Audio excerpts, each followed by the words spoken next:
Hi, my name's Marc Kranat. I've worked with the Sucuri Firewall for over 5 years now. I'm a security and privacy evangelist. I am a father of two, and I also am a part-time photographer's assistant, as my wife is a photographer. And I'll pass you over to Northon to introduce himself. Hello everyone, my name is Northon. I've worked on Sucuri for about 2.5 years now. I'm a security engineer with Troubleshooting, and I'm on the web for 12 years. I'm a Netflix and a connoisseur coffee addict, and I'm a passionate traveler. I love to travel across my country, which is Brazil. Well, the first thing we need to know is how damaging DOS attacks are, how cheaply they can be launched, the sources of where you can expect them to originate from, and who the targets are. For about $20, you can take down a dozen smaller unprotected sites on and off over a month period, paying for the service with PayPal or anonymously with Bitcoin. These attacks are mostly waged from insanely vulnerable IoT devices that make up the Internet of Things. These would include security cameras, household appliances such as smart TVs, remote home lighting systems, refrigerators. Yeah, an army of fridges can be made to take down a website, and they are. Last month, over $500,000 in Bitcoin was recovered by law enforcement in the US. The operator of a DOS for hire service pled guilty to launching over 4 million DOS campaigns over a 2-year period. It's fairly lucrative business for a criminal. The growth over time of the quantity and severity of DOS attacks is growing exponentially, mostly due to the total lack of regulation or control of the Internet of Things. Their lack of security controls make them excellent recruits for the botnets, a controlled hijack group of devices with unique IP addresses, which can be redirected to make malicious requests against a website and cause a DOS attack. According to the internet security company Kaspersky, financial costs of DOS attacks to medium-sized businesses were over $100,000 each. The cost currently growing at 20% a year. The costs represent both direct cost of the DOS, which led to loss of business and opportunity, but also loss of reputation among clients and partners. Victims can include anyone with a website or web application. Some of the more high-profile cases have been DOS attacks for ransomware or blackmail. These are ransomware, blackmail. These are straight-up demands for payment to make some change in their business or to make a payment to stop an attack. But occasionally a DOS attack is launched to cover, providing noise while a malicious hacker has some access to back-end systems. A couple of years ago, I saw a combined DOS attack on a company's website and office email server, which shared internet access with their voice-over IP systems. While the hacker also had remote to the financial director's laptop using some previously installed Trojan, which he was able to install using some phishing campaign.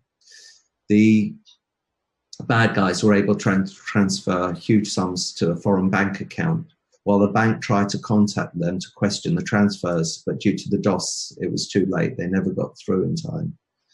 Attacks can be political, hacktivists, terrorists, state actors, and of course, business competitors, or anyone with a financial or ideological motive to do damage to an organization for its own sake or for the attacker's benefit.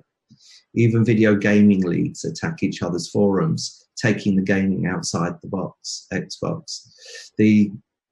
And youths who have access to scripts which can do damage and often are just messing around rather than launching a targeted or purposeful attack. These are often very short-lasting, while a purposeful DOS attack from a state actor can continue for years against a specific target, even when fully mitigated by a firewall's protection. A couple of years ago, I saw 3 small, separately owned websites for a particular niche market. Local businesses in a small town all come under DOS attack at the same time. One of them was able to identify the attacker while we were onboarding, a new entry to their market who was also messing around with them on social media being the likely culprit. This is very, very common. The purpose of a DOS or distributed denial of service attack can be to fully take down of a target or the slow draining of the resources of the target, both in terms of resources as well as financial. The target may feel rushed into a more expensive hosting plan. Sometimes the attack can be disguised to look like a heavy load of real traffic rather than a malicious attack. So the target will upgrade from, say, a typical $30 a month plan on a shared server to a dedicated server, and all within the space of a year. The target assumed it was real traffic, but the cost of hosting grew to $800 a month slowly over that year. That's a cost increase of over 2,000%. In this particular case, the hosting company just did not understand how the content management system worked, didn't recognize the DOS, and assumed it was real traffic. Now the client has proper mitigation, downgrading to a sensible plan, and that host now brings us new clients for our WAF fairly regularly. Sucuri's intrusion detection system, IDS, which is enabled by default, can detect and mitigate classic malicious application layer attacks without any interaction, the attacks being completely unnoticed by the intended victim.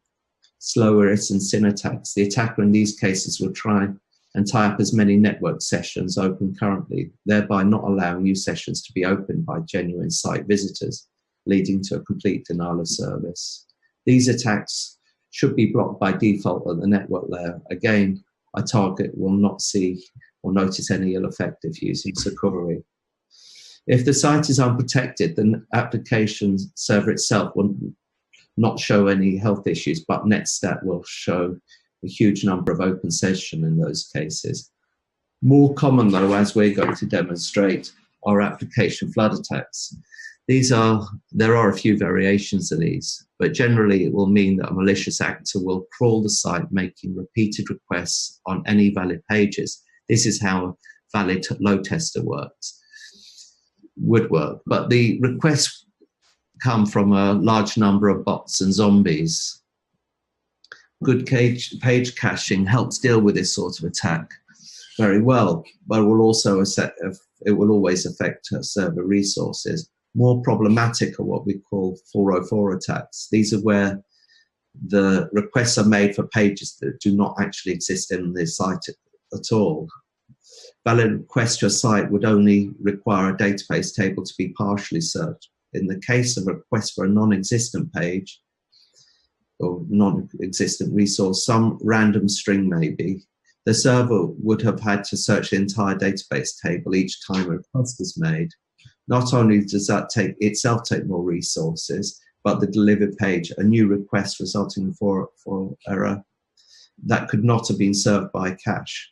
So the drain on the application resources is that much higher than a typical mass request attack on valid pages.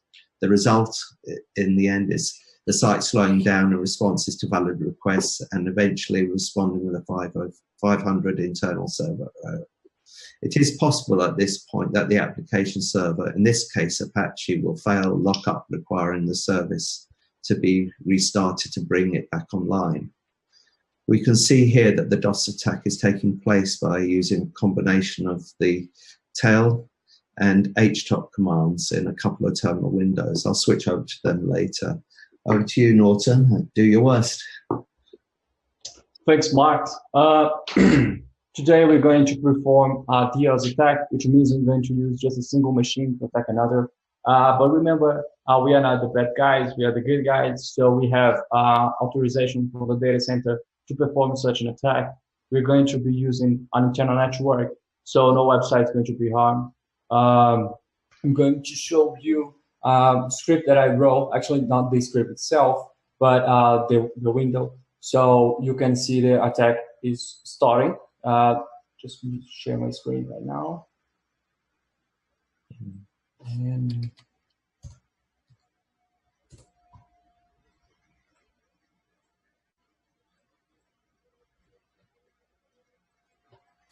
so I'm going to be launching the attack right now.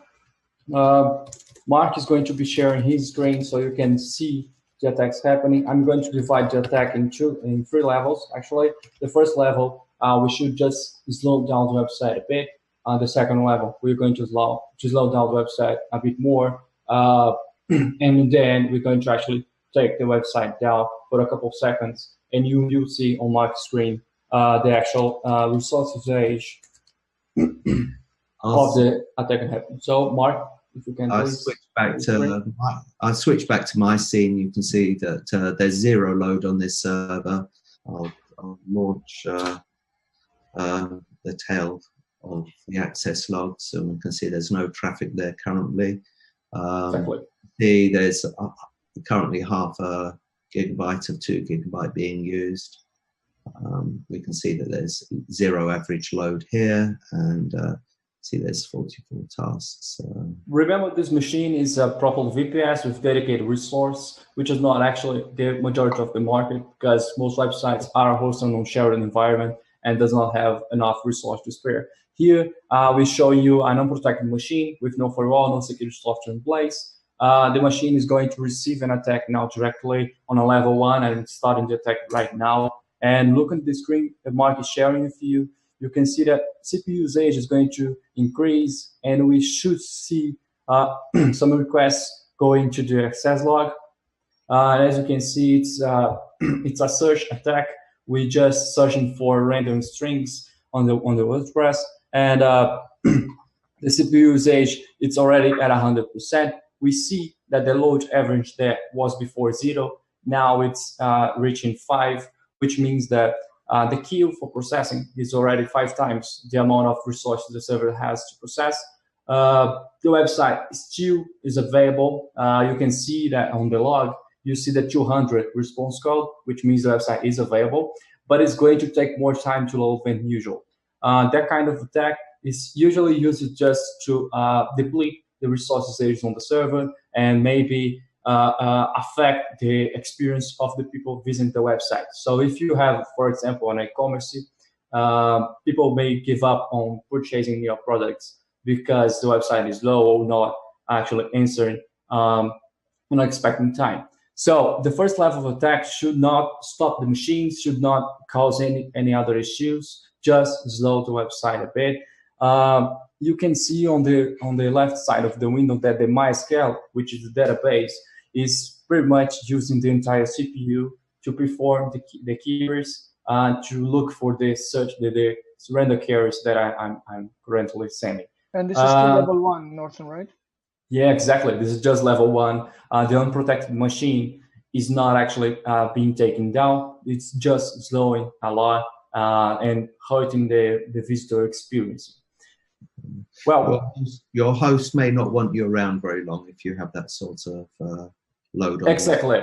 Unless you have a proper VPS or dedicated machine, you shouldn't be able to actually handle that kind of traffic. We are able to do that right now because we are using the internal network of the data center with a good machine. We have 2 GB of RAM. We have a dedicated CPU there. But yeah, the machine has an incredible load. It's 42 load average by now. The CPU usage is just too much. Mark, if you can tell us about the screen that you see on the left side, the load average. Before we were seeing 0, right? Yes. Now it's now we're at 100. I've been to the data center myself, and I've to install a hardware firewall on a machine that was under a very similar attack, a DL360 dual Xeon, I think, and it literally sounded like a helicopter was taking off. The fan starts spinning up. The hard drive is busy writing logs of the attack, and the memory's hitting that, and the data center was getting upset. I'm going just to stop you, Mark, right just for a moment. I'm going to show you the actual screen that I'm using here. You can see that the loading time of the website is reading 15 seconds. That's the timestamp of the attacks. You can see that we are reaching almost 10 to 15 requests per second. The website is still returning 200, so it is still available, but taking a bit more than usual. I'm going to stop the attack now. I'm going to launch the second level. of the attack. As I said, I'm using a small script, so I just need to change to level 2. And on the level 2, it is not going to take down the website yet, but the load time is going to be much greater than it was before. Mark, can you share your screen again, please? Yes, I can. I can go back to The attack is starting, so it should be starting to deplete the server resource more than it were before. We were seeing 46 on load average. This should raise now with the attack, which has more concurrency and more requests per second. And now it's increasing. As you can see, we're reaching 53, 57. The website is still available. As you can see, it's still returning 200. Remember, this is just a simple attack. We were just pretending to be an attacker. We are not actually the attacker. We're just simulating an attack on a simple website. The website is an unprotected machine running WordPress with pretty much no plugins there, just some dummy content, so we can actually have something in the database. And yet the load average is already reaching 73. Imagine if this is a WordPress with pretty much nothing there on a dedicated environment on the internal network. Imagine if the attack was performed on a shared hosting with very limited resources and no defenses there, and lots of content. For example, if you have a website with 50 plugins, tons of content, your MySQL is not actually optimized. I mean, on this machine that Mark is showing you, it has a special software to restore Apache when it crashes. So we're going to see the 200 yet on the second level, but you can see that the machine is already reaching 84 of load average, which is just too much. I'm going to change to my screen so you can see the load time. Before you were seeing 14, 15 load time. Now it's reaching 30, you know? So the website is taking twice as much as it was before. The response code is still returning 200. So the website is still available, but now taking around 30 seconds to load. According to research, usually the visitor won't wait more than 3 or 5 seconds for the website to load. So if the website is taking 30 seconds to load, by now you should be not receiving that much valid visitors, because we are give up on the website. It's just taking too much to load. And remember, that's just the second level of the attack on a single machine on the internal network. So it is very, very simple, not sophisticated attack using just a single machine. Imagine if, you, like Mark said in the beginning, if you were using a botnet of Internet of Things, an army of smart TVs and fridges attacking a website with multiple IPs, address, lots of networks involved, it would be much harder than we are seeing now. So the load time is going to be staying on this 30 seconds of load time. That's because the attack we are using now, the level attack we're using now, is just performing very limited requests per second. And I'm going to be stopping the attack now. I'm going to be launching the last level of attack against the unprotected machine. And on the third level of attack, it's going to be different. Mark, can you share your screen again, please? In about 30 seconds, we should start to see 500 response code, which means the server is not being able to perform the request in time, and it's just timing out. It's giving up. It can't process. We just going to hundreds now. Yeah. So now you'll be seeing the 200 until the attack is started, and then you can see on the logs it's starting to return 500, because on the third level of attack it's just too much requests per second. The server won't be able to perform. On Mark is showing there on load average, it's going to be reaching approximately 100 loading time, which means it has just too much process, for the processing to handle. The memory is just reaching the limit. The machine is still going to be able to answer a few requests, but most of them should be returning 500. Remember when I said that machine has a special software to restart Apache, which is the web server? So when the software realizes the Apache crashes, that's it. The web server is not working. It's going to be restarting. And then you see the 200s. As you see on the logs, we can see the 500, 500, 500, 500, and then you see the 200 because the software restarted. So the website is pretty much unavailable by now. And we are just using a single machine on a very, very rustic kind of attack. It's just trying to search for things that does not exist on the database, and it's just too much for the server to handle. And by now, the website is not loading, or it is loading taking too much. I'm going to show my screen now, so you can actually see the response time. This script that I'm running, it has a timeout of 6 seconds. So it's going to try to access the website for until 6 seconds. And if it doesn't work, it's going to close the connection. So on my screen, you can see the 500, you can see the 200, and maybe we're going to see 000, which means the connection just timing out. We didn't get an answer. You can see here, it's just already receiving the timeout. So I wasn't able to access the website at all. The website is just fully down now, returning 500 and 200, etc. So the unprotected machine cannot handle that kind of attack, and it's coming from a single machine. Imagine if you were actually using a bootnet for that. I'm going to stop the attack, and on the second part, we're going to actually attack the same kind of WordPress on a different machine. On this machine, we have the firewall protecting the domain, so the attack should not be able to actually reach the machine. So I'm going to stop the attack now. I'm going to change the target to the website with Wolf. And Mark, can you share the screen of the second machine, please? This machine is half the memory resources, just that we won't need it. And I'll get the logs ready from the firewall. Yep, just so we can show you that the machine has absolutely no load. Yep, that's the second machine. That machine has full disclosure, this is a Sucuri WAF protected machine. Yes, exactly. With identical setup, but half the memory resources. Yep. You can see that there is no load there. The access log shows no requests coming there. So now I'm going to be launching the attack against the machine. I'm going to change my green screen again, and I'm going to launch now. We should see a loading time really fast because the firewall is actually handling this kind of requests. So the website is loading pretty fast until we reach the 100 requests there, where the firewall already detected the attack and stopped it right away. You can see that I was returning 200 and the loading time was pretty good.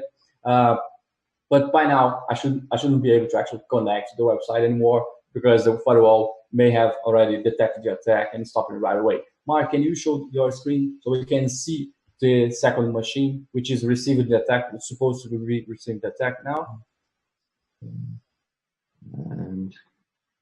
And as you see, I sent already 99 requests of attack, and on Mark's screen, you cannot see any of these requests because the firewall did not let it enter through. I can see them in the logs here. They're all. That's the logs of the Sucuri firewall. Yeah. This is the logs of the firewall. The DOS protections picked it up, and what it will have done now is it will have blacklisted that IP address and across the entire network. But not even one request would have got through. It would have been recognized as malicious, as we see here. It's so the machine has absolutely no load. So with the protection and half of the resources, the machine is still running fine. The attack's not going through because the firewall is stopping it. The client, unless they check their firewall logs, they would have never known that it happened.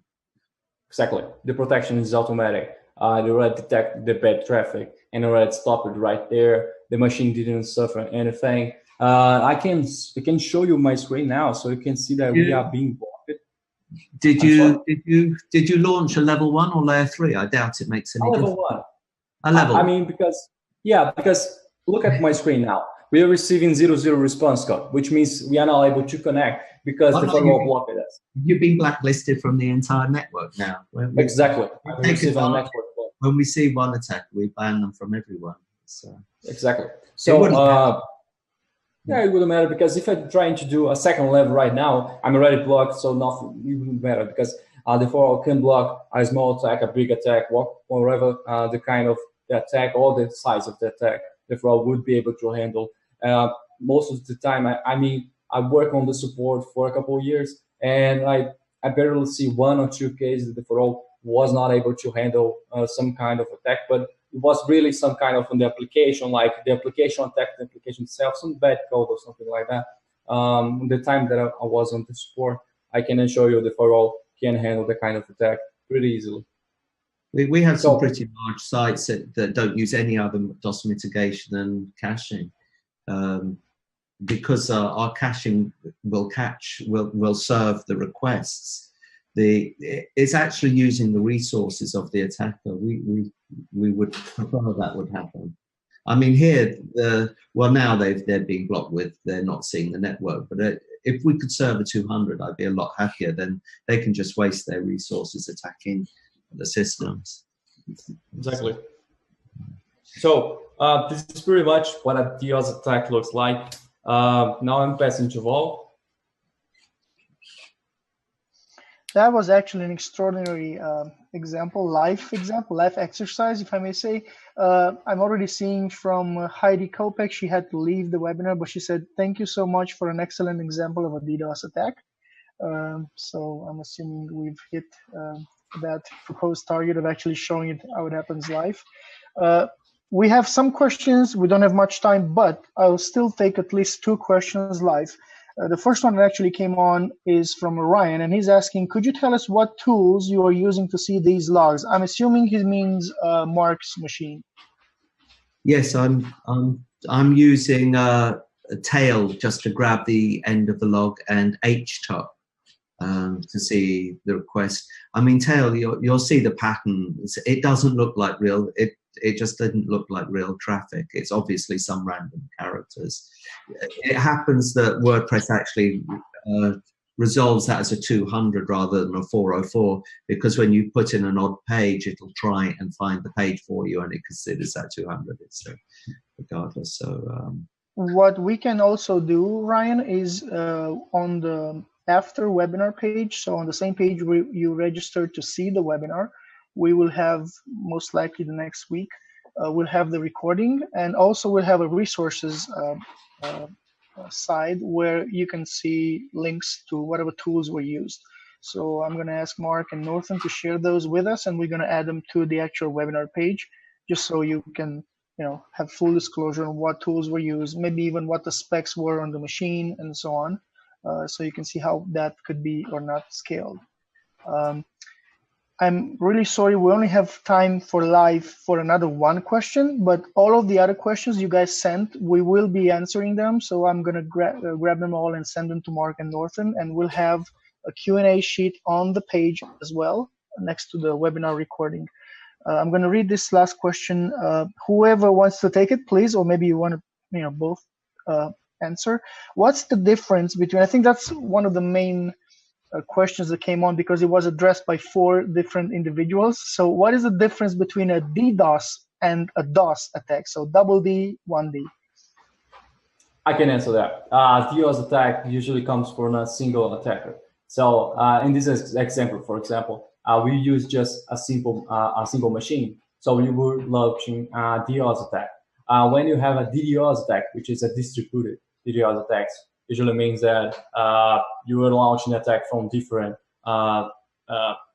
attackers, right? Usually when you have, for example, a zombie bootnet, and you have lots of hacked websites, maybe some IoT device, etc., and you use them to access a website, access an application, just to take it down, to slow it down. So a DDoS attack is the simplest kind, which is used just a single attacker, and a DDoS uses multiple machines to attack.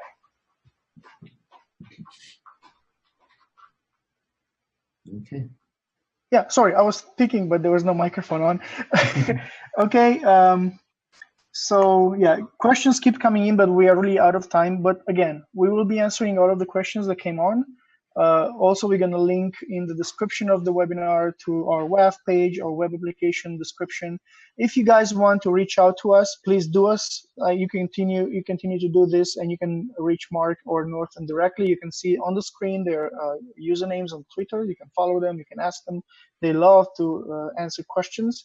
And if you guys like this, we'll invite you to come back maybe to a next time when we'll do something more interesting or something very different. But both of them love being in the webinars, so most likely we're gonna see them again. Thank you, Marc. Thank you, Northon. By the way, we are joining you guys from 3 different countries, launching this would-be attack in a 4th country. So just so you know, we are very distributed, and we can be everywhere and all the places to protect you. I'm gonna let you guys say your goodbyes, and then we're gonna close. Thank you for attending, and any questions, let me know, please. Thank you for attending as well, and please stay tuned on the blog as well. We usually post good articles there, especially talking about DDoS. I recently launched a DDoS series. It's stretching you how to improve your application to handle more traffic, and especially that kind of DDoS. Thank you, everyone. And just the last comment, Northon, everybody mentioned your shades, so people like them. Have a great day, everyone. Have a great afternoon, great night, whatever your local time is, and we'll see you next time. Goodbye. Bye. Yeah, bye-bye.